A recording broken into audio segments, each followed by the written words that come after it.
Okay, I've come around. No more asterisks, no more qualifications. Jayson Tatum is a superstar. Hello and welcome to our Bella Early Edition. I'm Trenni Kusnierek. Sunday against the Nets, Tatum left no room for doubt. He looked Goliath, a.k.a. Kevin Durant, in the eye. And like Arya Stark, Tatum said, not today. The 54 points are what most people will look at, but the biggest number for me is actually 2. As in 2 turnovers, the entire game. Early in the season, and even last week, one of my biggest frustrations with Tatum and the Celtics was sloppy, rushed play, which far too often led to turnovers and points off those said turnovers. But not on Sunday. Tatum was calm on the floor and had control of the game. He took his shot when the taking was good, and he passed the ball when it was the better option. He played like a superstar. And if you haven't been paying attention, I'd say you might want to start, because not only did Jayson deliver a 54-point performance and lead the Celtics to a big win over the Nets, but he also outdueled Kevin Durant, who scored 37 points in the Nets' loss. Sunday's performance came after Tatum's big game on Thursday, when he also outdueled another star in Morant and the Memphis Grizzlies. Let's bring in Chris Forsberg and Phil Perry. I mean, guys, Jayson Tatum's playing so well, he has now led the show the last 2 days on Friday and Monday. I seem to recall sitting in this chair and being told that Morant was better than Jayson Tatum. So I don't think anyone's better, but maybe in this instance we would take him. But all right, we were wrong. Yeah, is that just what you want to say? That's all I wanted. We were wrong. Hey, I was a part of that. We were wrong. Don't include me in that group. You were standing over there nodding. No. You know, we throw this word around a lot with quarterbacks in the NFL, elite.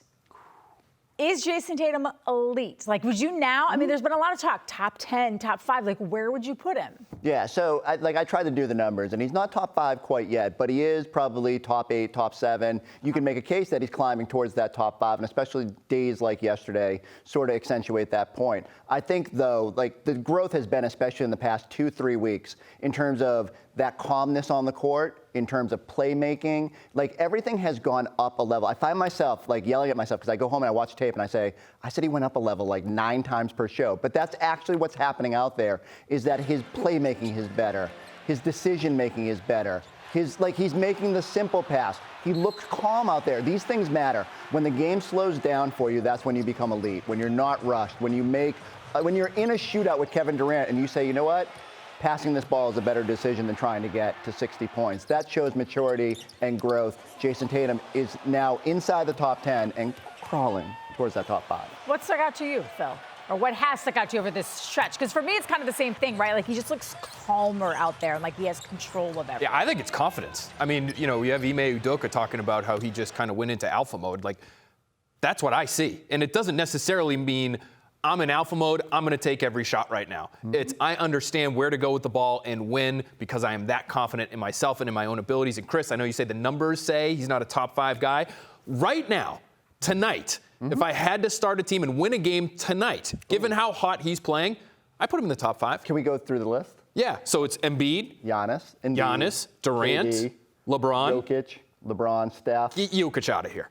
Really? Right now, tonight, to win a game. Okay. I know I know what the numbers say. I know he's the numbers darling. Jokic, I can take out of a game more easily than I can take Jayson Tatum out of a game right now. Would maybe Phil not maybe have a point in that? Curry was my fifth. I think he's right. He's kind of right on the border. Early edition right now. Go ahead. But only because of the way the Celtics as a whole are playing. Right? Like, he has taken, like, if we talked about Morant last week. Sure. And the reason we were pushing so hard for him as maybe being a better player is because he has sort of single-handedly taken Memphis. Of course. I would argue that Jayson Tatum has now done the same thing. Yeah, and he's done it this past week against 3 elite players. And like I feel good, but I'm just saying, if I had to pick right now, and there are individual players having better seasons that you wouldn't put ahead of him in the overall, like DeMar DeRozan. And, you know, like Morant, you would throw in that conversation because of how good he's been this year. But if you're just talking top 10 overall, he's knocking at the door. Who's your top 5? So I would go Embiid. This isn't 1 through 5. This is like Giannis, Embiid, KD, Jokic. I think you still got to throw LeBron in there. LeBron has to be in there. And Steph. And then maybe him and Luka are sort of right there. But Luka's got that like absolute cold-blooded, which maybe Tatum is showing us right now. Like, he can be the end of the game guy that just finishes games. But I need to see a little bit more of it before I'm ready to leapfrog him over Luka. But he's better defensively. Right now, you take him tonight over Luka. This very moment. You're today. I've been bullish on this program. Phil Perry is bullish right now.